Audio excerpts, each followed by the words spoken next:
Calaroga Shark Media.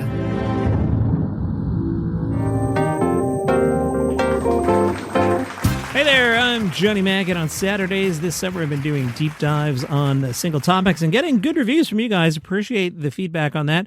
With it being the 25th anniversary of The Office, the original UK version, I thought a deep dive on The Office. It was July 9th, 2001, BBC Two, the Wernham Hogg Paper Company, Slough Trading Estate. 14 episodes, only 2 short seasons the way the Brits did back then, which was weird to us. Now I guess we're used to it in a Netflix universe. But yeah, only 14 episodes of the UK Office and a Christmas special.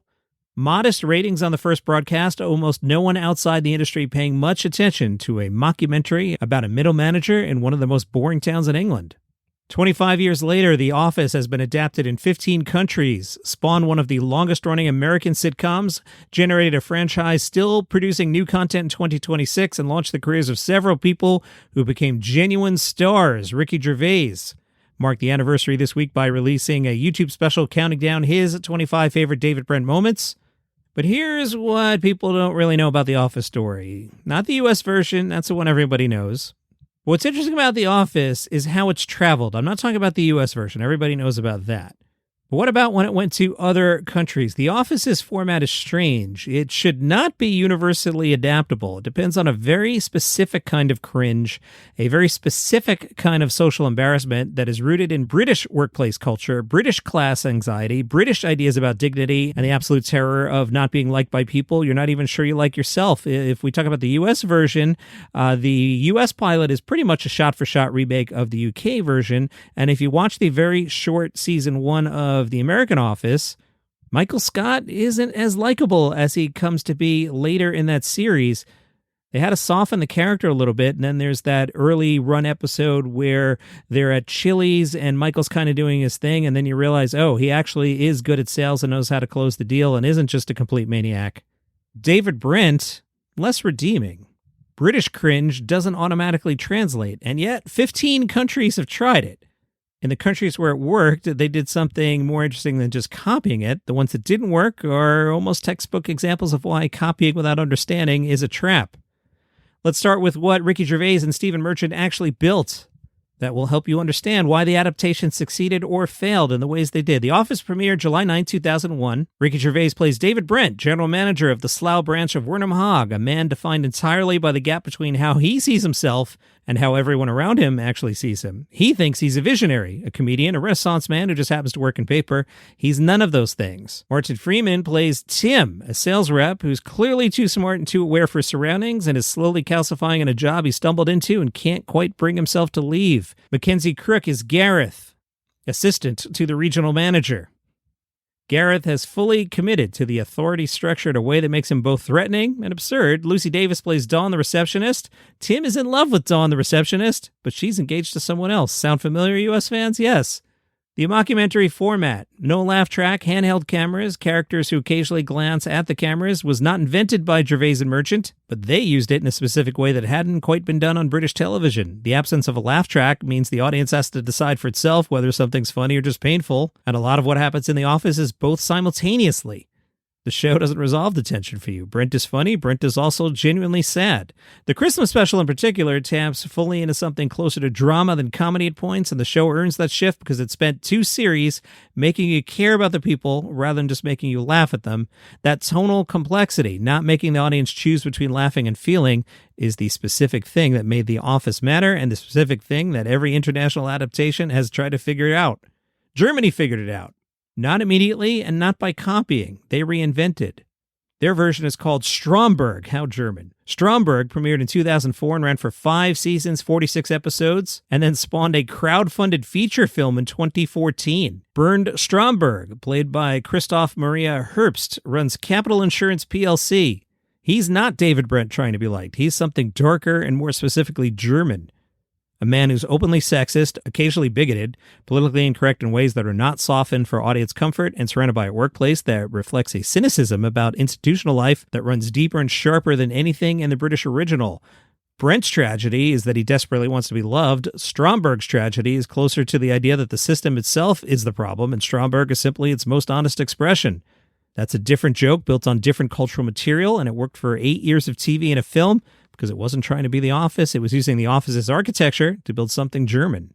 The BBC threatened legal action against Stromberg before settling on a compromise where Gervais and Merchant received credits to tell you the show was recognizably doing something Office-like. When Ricky Gervais found out about the German adaptation, he said, "I was surprised. It's not like the Germans that just march in and take something that isn't theirs." The longest-running Office remake outside the U.S. is from Israel. Hamish, 4 seasons, 30 episodes. Devere Benedek plays Avi Meshulam, the equivalent of David Brent, but the show around him is doing work that goes well beyond the incompetent boss formula. Here we look at Israeli office culture, the humor around hierarchy, around workplace identity, around the particular absurdity of bureaucracy. France did 1 season, 6 episodes.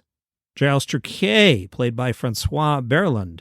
The French version has been largely characterized by people who've written about the adaptations as a case of the format resisting full translation. The specific social comedy of cringe embarrassment doesn't map as cleanly onto French cultural dynamics, and the show struggled to find the place between funny and painful. 1 season, done. Finland, 3 seasons. Sweden, 2. Poland did a version set at a mineral water company. India, 2 seasons of 28 episodes at the Delhi offices of Wilkins Chawla Paper Company. I've actually watched some of that. Critics have described that version as closest in spirit to the American adaptation. Yeah, I think that was on Hulu. Warmer, optimistic, less willing to let the boss character be as comprehensively sad as David Brent was in the original. Chile did 1 season. Saudi Arabia did a version set at a courier company in Riyadh. In 2024, the Australian version, I found that a little underwhelming. That had the franchise's first female lead character. I'm not sure if that one is over or not. It didn't come back quickly, regardless.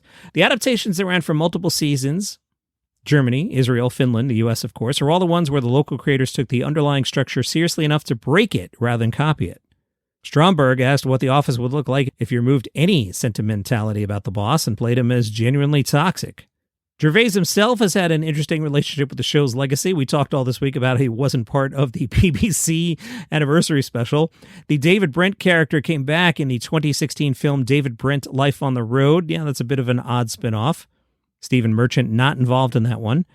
David Brent, Life on the Road was a smaller, quieter film, less interested in vindicating Brent than it was in following him to a bleak place. It didn't have cultural impact, but Gervais seemed less interested in revisiting the character for commercial reasons than in following him to wherever he actually ended up. Some fun facts. Martin Freeman, who played Tim, could have been Gareth. He auditioned for Gareth. Freeman said, "It was only as I was leaving the audition that Ricky asked me to read for Tim." Fun fact, in the Canadian version, the manager is named David Gervais. I see what you did there.